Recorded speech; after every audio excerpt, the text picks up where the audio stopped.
Hey, peace family, back again. Your boy FONZi Neutron back at online. Floss Angeles, Floss Mode representing. Yeah, what's good, bro? Oh man, they done squoze the juice out of the juice, man, out of OJ, man. Yeah, when you saying the juice is loose, we did report it earlier with obviously the passing of OJ Simpson once again. Condolences to his family, friends, and fans. We have seen some positive reports from I think the black media.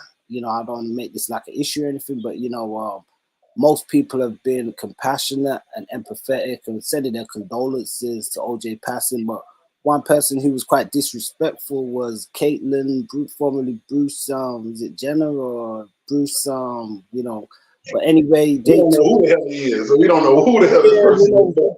pronouns and all this nowadays, but they took to their social media and put up a disrespectful message saying, good riddance, MJ, and OJ, sorry, and it did backfire because a lot of people responded with a lot of negative criticism and stuff, just saying how could you post something like that, and if you're gonna point the finger, it kind of opened the doors for people to be pointing the finger back at you and so on and so forth. So I mean, did you catch any of that backwards and forward? I didn't really catch it, but it's very disrespectful. And how a person that's a Olympic medalist, you know what I'm saying? This high stature that you have, you on Wheaties boxes and all that you gonna turn over and become a woman and then have something to say about OJ. First of all, I'm just gonna keep it 100. For those who don't know, for those who seeing this, it's bad. I don't condone putting my hands on any type of women at all.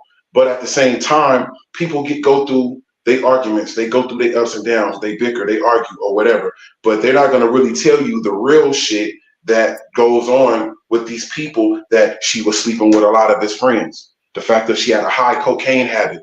You feel what I'm saying? And that's the reason why that happens. OJ, even though you see it on the news and you see it on all these different things on the internet of people killing each other or killing their mate or whatever the case may be, he already knew the job was dangerous when he took it, when he married that white woman.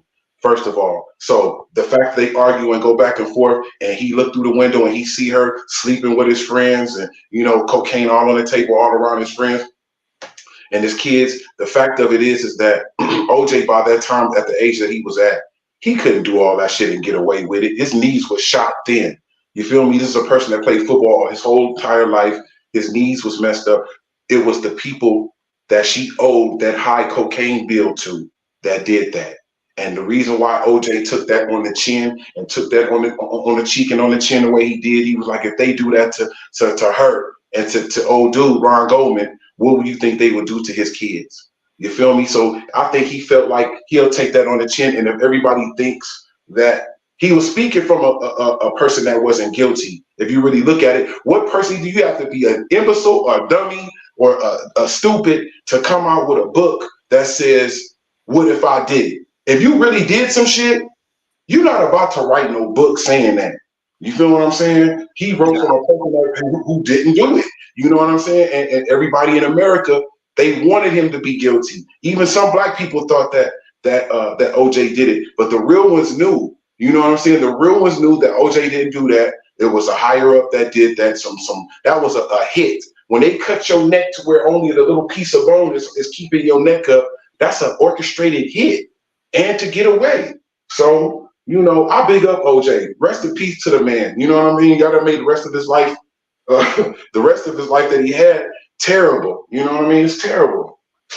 yeah, I know what you mean, and I think that obviously that book, I think it was like marketing and stuff, and obviously some people may look at it as lowbrow or poor taste, but something that he was laden with, that accusation, even after being found innocent and acquitted in a court of law, some people still have that notion or the thought process that he was guilty. So I think him sort of not playing with the title was kind of a marketing thing in one aspect, and he was in a position where I feel as though he probably had no choice but to do that because people wanted to hear. That's the only thing people wanted to hear. No, they ruined his endorsements. They ruined. He couldn't go anywhere else and make any money.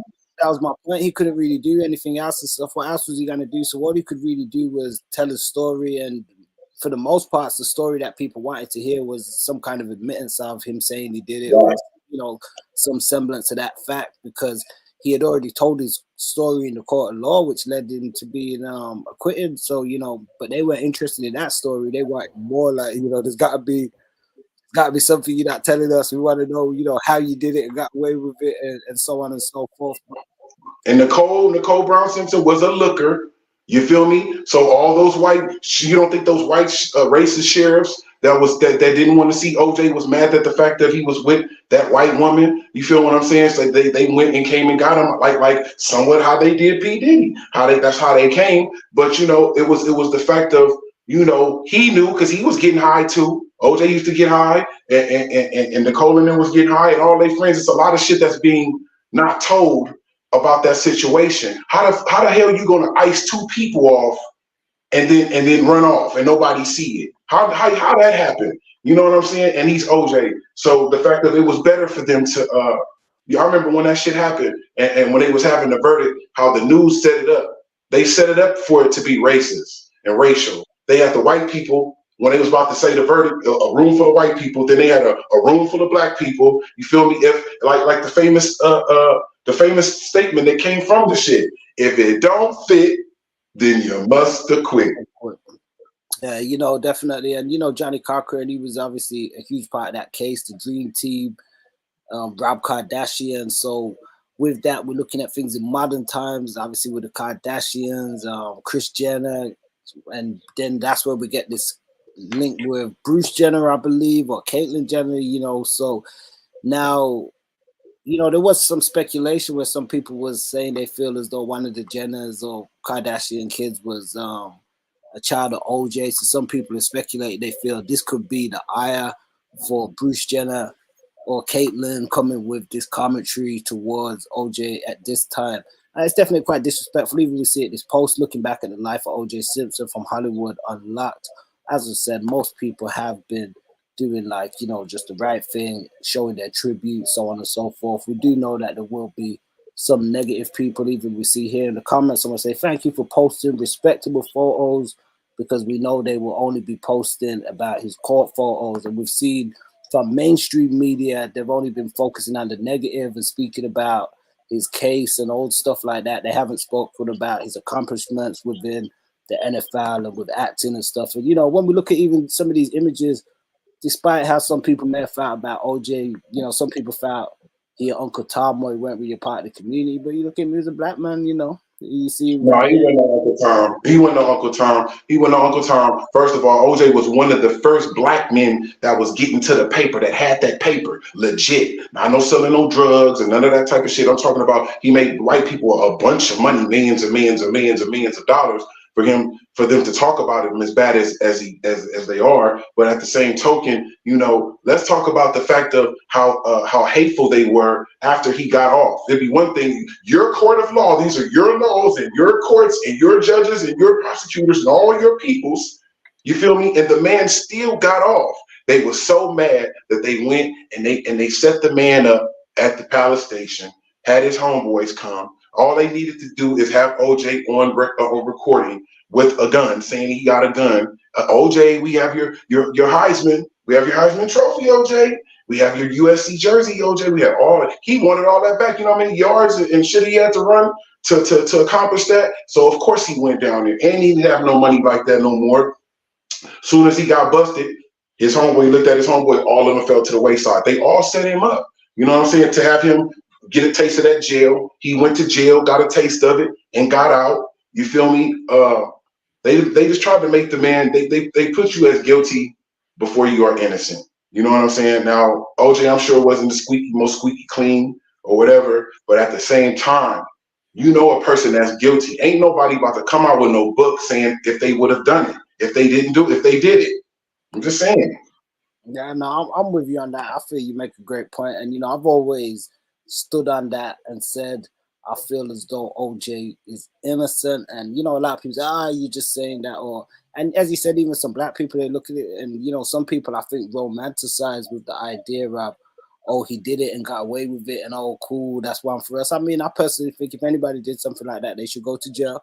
If they were guilty of it, no matter whether his skin color, if he committed it and he was wrong, then I'd say send him to jail. But as the evidence didn't add up, there was a lot of circumstantial things, and just key things that were missing and ways that the prosecution went about doing things and the people, the arresting officers and stuff. So there was a lot of It was a mob hit. It was a mob hit, bro. If you really look at it, the way she was killed, the way dude was killed, either you can look at it as a crime of passion, but on some real shit, the how she was killed, the way they were slashed, that's a contract killer that did that. You understand? I think they call that a happy face when they cut them from like ear to ear and stuff. Yeah. Real talk, like, and ice those people the way that they iced them. That's because you owe a large, astounding bill that people know that you got the money and you're not paying. You feel what I'm saying? Not so much OJ. OJ probably paid his little debt, you know what I'm saying, to the people, but she was on her own doing that shit. And so she owed the people and they got tired of that. And that's why that shit happened. I don't know why people try to put it on OJ that he killed. He knew as a black man dating a white woman. In these times, you kind of go through something dating out of your race or interracial dating. But back in those days, it really was on some time. It really was that nigger out there with our precious white woman. That's what it was. You know what I mean? And just keep it all the way 100 and real. A lot of people was jealous behind that shit. Yeah, no, definitely. And he had to be on his best behavior in a lot of sense. As you said, there were reports of obviously, you know, a few small infractions with domestic, and you know, it's not to support or advocate domestic abuse or anything like that, but we don't know the full situation. And sometimes, you know, it could have been the guy being attacked and then he was trying to restrain and stuff. So we can't really speak towards that. And OJ did actually speak on some of that himself as well. And as you said, he did have to tread very carefully because there was a lot of jealousy with him being with that white woman and stuff as well. And it was a major thing leading to one of the biggest trials of, I guess, the modern century. You know, the trial around the world. It launched Johnny Cochran into a different stratosphere just in terms of how people looked at him, and you know, black people within law and stuff as well. So I know a lot of people. And shout out to not to cut you off, but shout out to Al Cowlings too. You know what I mean? They should play that song in the background, that Tupac song, "You Ain't Never Had a Friend Like Me," because at the time when all that shit was popping off, just imagine the talks that OJ and Al Cowlings was having when they was in that white Bronco and all the police was behind them. Imagine the talks that they was having. Like, man, you know, I told you to leave that white woman alone, man. I told you, man. I like him too, man, but damn. You know what I'm saying? Ain't no telling what. He's like, did you do the shit? Hell no, I didn't do the shit. Man, yeah, you see all the police behind us. Yeah, nah, even just say that, you could imagine, you know, that must have been a different vein of conversation that they would have been having. Just you know, can you imagine like the tension and stuff? They made a movie off the back of that. Was it The Chase with Charlie Sheen? You know, which was very similar. It had this whole big chase thing going on, and you know, it was just so monumental. But we was all watching it from the outside. Nobody was in there apart from them two. So as you said, just, you know, zoning in like that and thinking about it, just what those. Nigga, did you do it? Nigga, did you do it? All that shit. Man, I didn't kill her, man. Damn. Man, are you sure? You sure you didn't kill her? I told you I didn't kill her. Boy, there's a lot of police behind us. That nigga was that's a real friend, a real buddy, and a friend. He called his homie, and his homie was in, you know what I'm saying? Like, that's history in the world. I remember where I was standing at, where I was at, watching this shit in LA. I was off of aviation in Inglewood, like borderline the airport in LA. You know what I'm saying? Westchester, damn near, with the homeboy. And we was like, all of a sudden they said, special news break. And he seen OJ, all you seen was Al Cowlings driving and people cheering him. He passed somewhat by us too. People was cheering and all that. You know what I mean? So this is history. You know what I mean? This is history. You know what I mean? Rest in peace to OJ. That's crazy, man. You know what I mean? Rest in peace to dude, though. I know, definitely. And like we said, that backfired, that shade that Bruce / Caitlyn Jenner, they, you know, the pronouns and, you know, they were making that man trying to be a woman, you mean? Yeah, throwing them jibes, man, it didn't land too well. So I definitely want to, you know, salute the people that have stepped forward and, you know, use their voice to condemn Jenner in that situation and just celebrate the life and legacy of OJ. So definitely rest in peace once again, man. And you know, there's been quite a few things happening as well outside of the OJ situation, just looking at, I guess, some of the crazier happenings of Hollywood and in Hollywood, it came in reported that Russell Simmons and Kimora Lee's daughter, 21-year-old Aoki, who went viral late last year with a video claiming that she was estranged from Russell Simmons and, you know, making some accusations and stuff against him. But she was recently spotted on vacation, they say, in St. Bart's, I believe, with a 65-year-old white man businessman. And, you know, some say they're dating, spending a lot of time together. She's recently put some videos and stuff on her social media. I mean, did you see anything about this? I heard about it. You know, she liked that cougar. She liked that cougar, mountain lion meat. That's what she liked.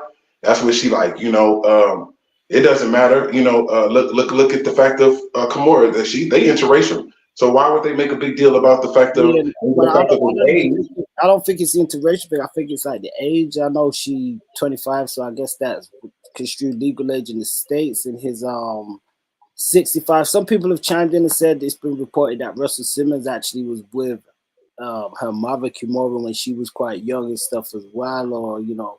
So sorry, it says she's 21 and he's 65, but some say that you know, Russell was with Kimora when she was young. So some people are saying, oh, it's turnabout, fair play. It's kind of come back round on them, karma and stuff as well.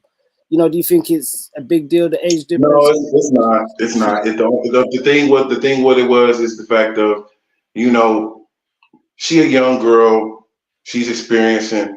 You know, she get with any a black boy or anybody her own race. The first thing they gonna be feeling like, you know what I'm saying? Oh, that's Russell Simmons. You know what I'm saying? Like, so she probably wanted to get somebody that's mature, and you know, girls mature faster than men anyway. Well, So I mean, she's 25.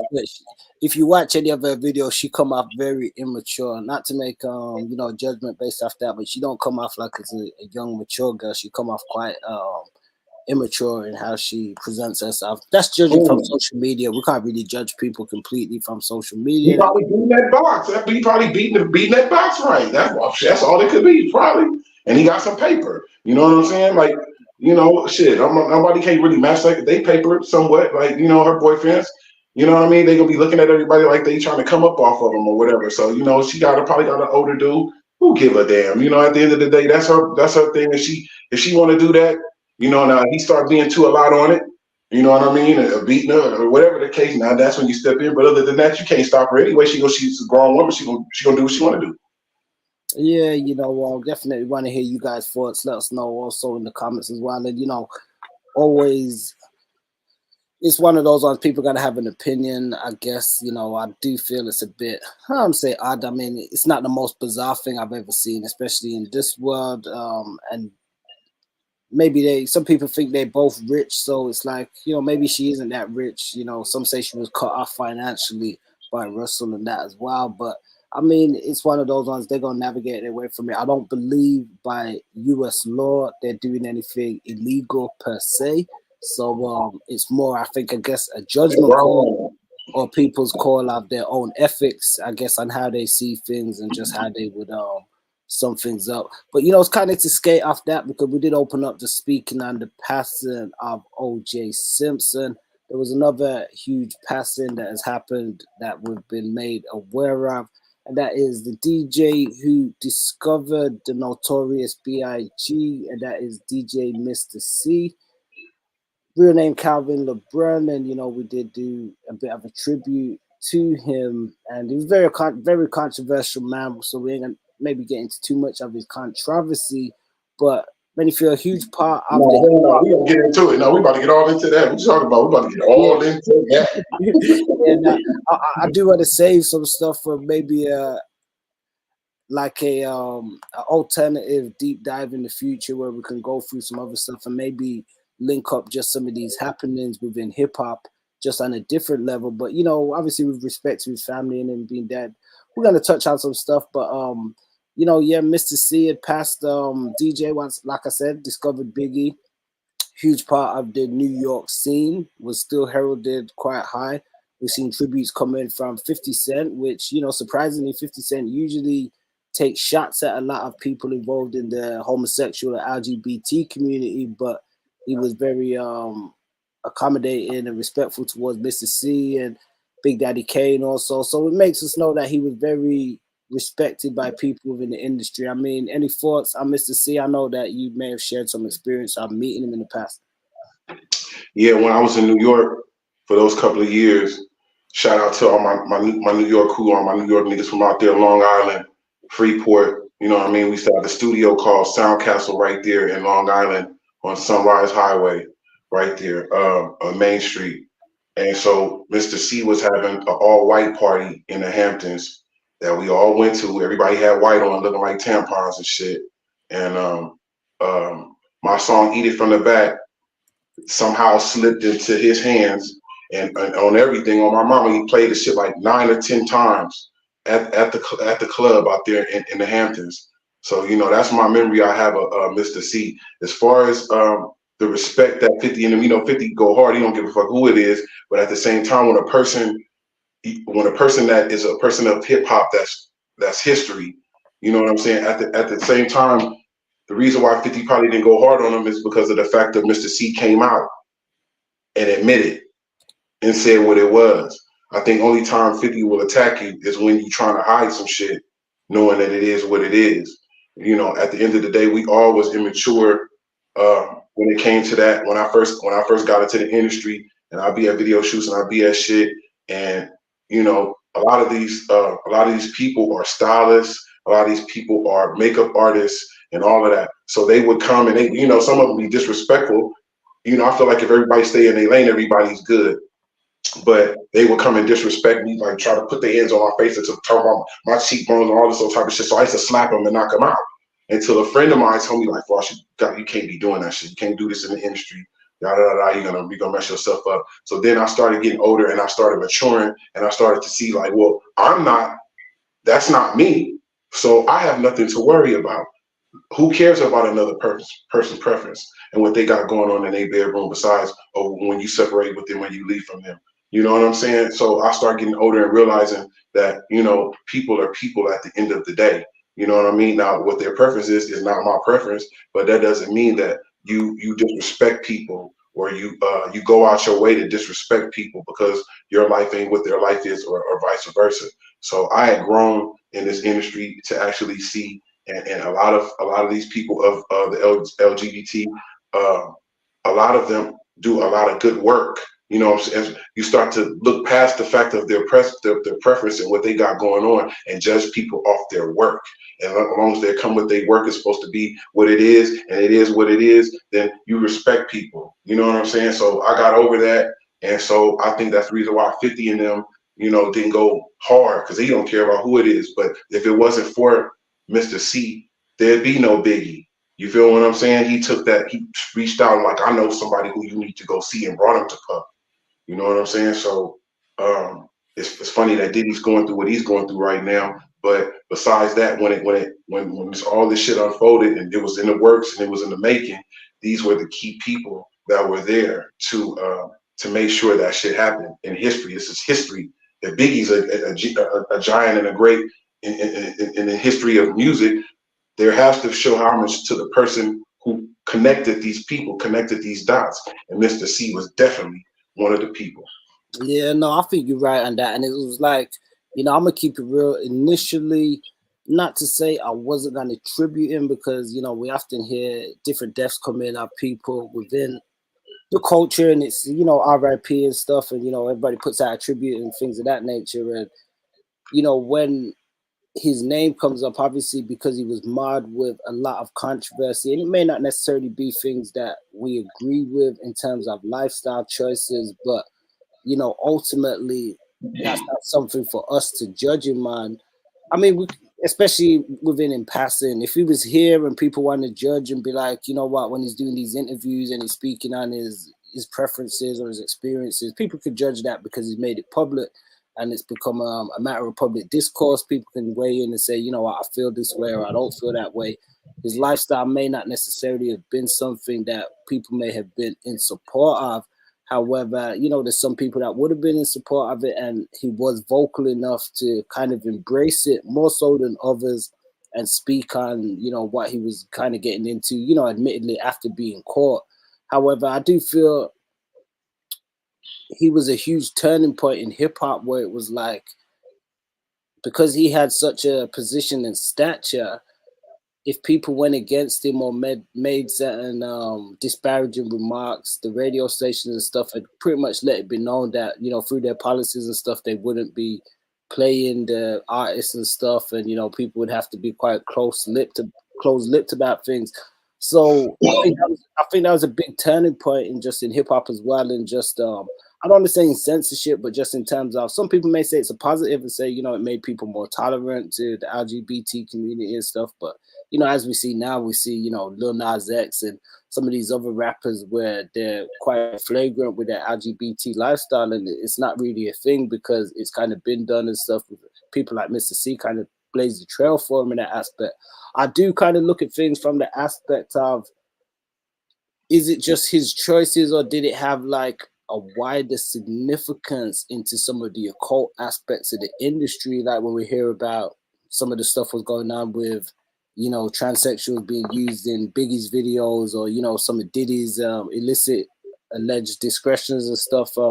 Is this like a wider thing of just, you know, the activities or the proclivities of people within the industry? I suppose that's a wider debate, which is why I said I'll more want to get onto that probably in the future, where we're going to look at like some older interviews and stuff and see where things intersect. And it's a thing, Fonz. It's a thing of, when you start this shit off and you starting to master your craft and all of that, you're at the place where you're born at. A lot of the times you're at the places where you're born at, your whole neighborhood, where you grew up at, all of that. All of a sudden, somebody recognizes, you know what I'm saying? Either somebody put you on or you put yourself on, you came up on an opportunity. And so as you start to grow as an artist, these people, you know, these record labels and all that, the money's being made, you're traveling, you're being in different places. You're being exposed to different lifestyles. You're being exposed to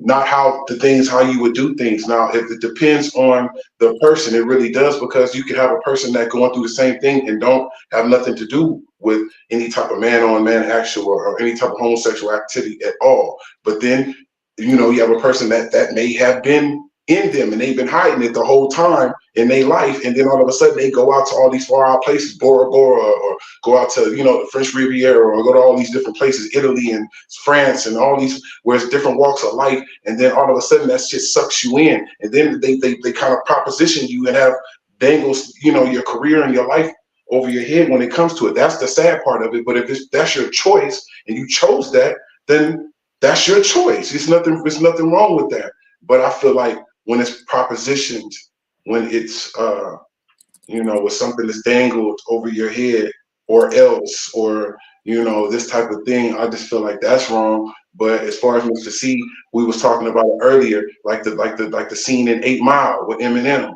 You know what I mean? Dude was preparing to eat Eminem. Oh, you in a trailer park? Oh, you broke? Oh, your mama on crack? Oh, you. But when the person came out, when he came out and exposed all of it before dude could do so, he took his power from him. You know what I'm saying? And that's what Mr. C did when he left that message and that video for Young Buck from G Unit. You know what I mean? He did that is because of the fact that he was like, well, brother, speaking from a person that just went through that, like he said, he got caught by the police. They just had a video on Young Buck. He got caught by the police. So that means it was official, like a referee with a whistle. You can't deny that. You can look that shit up. You know what I'm saying? So that's why he was like, it's public record. Yeah. That's why he was like, brother, let me go ahead and let me give you a piece of advice in case if you going through this or not. But he was like, basically, if you are going through this, let me give you a pressure releaser. You feel what I'm saying? He made no bones about his lifestyle. I mean, I think it was just maybe 3 years ago or so. You can find it was on Mano's podcast, and him and Mano spoke quite candidly about it. And he was very vocal in what he likes and what he's into and so on and so forth. So, you know, we can't be hypocrites, as you said, when Pimp C was saying back in the day, if that's your thing, then come on out the closet. Don't pretend. They pitching and they catching. They pitching and catching. He was like, you know, let us know who you is, and, you know, and that kind of thing. So when people like C did do that, we can't then knock him at the end of the day. Be like, you know what, he was stand up about it. We ain't got to be in support. Me personally, I may not be in support of, you know, let's say somebody like that, and you know, vocal about those kind of things he's doing. I'm not necessarily say just because he was a homosexual, but if it was even if it was with a woman, some things can be lowbrow when you just kind of telling too much of your business and stuff in a certain type of manner. So I kind of felt like he came off lowbrow in that kind of aspect. But as we said, you know, this ain't to talk ill of him. You know, it's just his hip hop history at the same time, and He was a hell of a fucking DJ. That's what I will say. Past all the rigmarole and all the, you yeah, know, the that's preferences why I and said all that. I didn't want to go too much into it, but you know, it's a part of it. But he was a good DJ. He was Yes, he was. that's why we'll put the tribute out nonetheless as well, because you mentioned, you know, just the DJ culture in New York, you know, Flex, you know, Red Alert, you know, Mr. C, There's Marquis, Cool V, DJ Cool V, all of them. yep. And he an integral name and has played an integral part in that aspect. And as we said, it's not for us to judge his lifestyle choice along with that, because you know, there's gay actors, there's gay entertainers, there's gay artists and stuff. Some may be in the closet, some may be out of them, but people still enjoy and celebrate their works. And I forgot to mention too, not to cut you out, I forgot to mention too, while we talking about the DJs and shit like that, I'm from the West, homie. You know what I mean? Shout out to the homeboy DJ Battle Cat out there. You feel me? Yeah. Yeah, no doubt, man. So, you know, it's been definitely an interesting one. We're gonna deep dive more of this in the future as well, because like I said, we want to kind of look at maybe some of the industry, and not to pinpoint people, but you know, how some of these circumstances and individuals may intersect. And not all the time is it a case of 1 + 1 = 2, so we're not trying to use it to condemn anybody else, but you know, sometimes there's little things that can kind of add up as well, and it can And be it's a part of hip hop. It's a part of hip hop, and if that's a part of hip hop, then we have to speak on it, and we have to roll with the times and the situations, because at the time, you know, this wasn't a part of hip hop for a long time in hip hop, but since it is, you know what I mean, we speak on it and be respectful to it. You know what I mean, even though it may not be my preference or anybody else's preference, still in all, you show respect to shit, especially when it's in your culture. You know what I mean. So shout out to Mr. C, man. Rest in peace, homeboy. no doubt, man. So, guys, we do appreciate everybody who listened in. Do let us know your thoughts in the comments section if you're joining us on YouTube or across any of our social media accounts. Oh, yeah. Don't forget. I want to bust this out real quick before we get off. Hold on, I'm gonna put you on the big screen. Go ahead. All right, this I want to shout out, you know, and let everybody know I'm about to come out with the new Floss Mode clothing. This is my new shit. This is from my album Los Angeles. It came out a few years ago. You know what I mean? The album went top 10 on Japan radio. So I'm gonna have the girls line, I'm gonna have the bikini line, and all that shit. It's the new Floss Mode wear, Floss Mode clothing. Y'all get at me on IG. Floss Mode, the Don, THADON. Los Angeles, PHALOSANGLES, Los Angeles, the Dawn, Los Angeles on IG. Y'all go get this shit, man. Holla at me. No doubt, man. So, you know, once again, guys, we're gonna wind down. Do let us know your thoughts. Don't forget to like, subscribe, give us a share. Also, hit that notification bell if you want to be updated on new drops and content. And once again, we extend our condolences to those who have passed this week with the news of Mr. C from the hip hop community, popular DJ and producer who discovered the notorious B.I.G., and also OJ the Juice Simpson, who has taken his final ride. Yeah, it's a peace to the Juice, man. Yeah, shouts out to Mixer Reviews, also holding things down with the reviews. We'll be back soon with some more drops. It's another talking point for the About That Experience. Your boy FONZi Neutron Floss. Anything you want to say before we wind out? Rest in peace to Lou Gossett Jr. too. And you know what I mean? And y'all make sure y'all subscribe and hit that like button. It's popping. And me and FONZi about to have some new shit coming up, man. Stay tuned. Oh, yeah, yes, it did. And even before we wind out, I want to say, you know, do check out some of the archive content, even in regards to like OJ. We did do a video like a year ago as well, speaking of OJ Simpson. So a lot of the things we touch on, it's stuff that's pertinent to us as well. It's not like just trying to jump on the bandwagon. There's some stories we don't even get round to covering. We ain't even trying to, you know, clout chase the stories or anything like that. But just to kind of put that out there, we do touch on different topics that some of you guys might have missed, but there's some strong information in there nonetheless. So without further ado, peace to the family. We out on this one. Womp, womp, womp.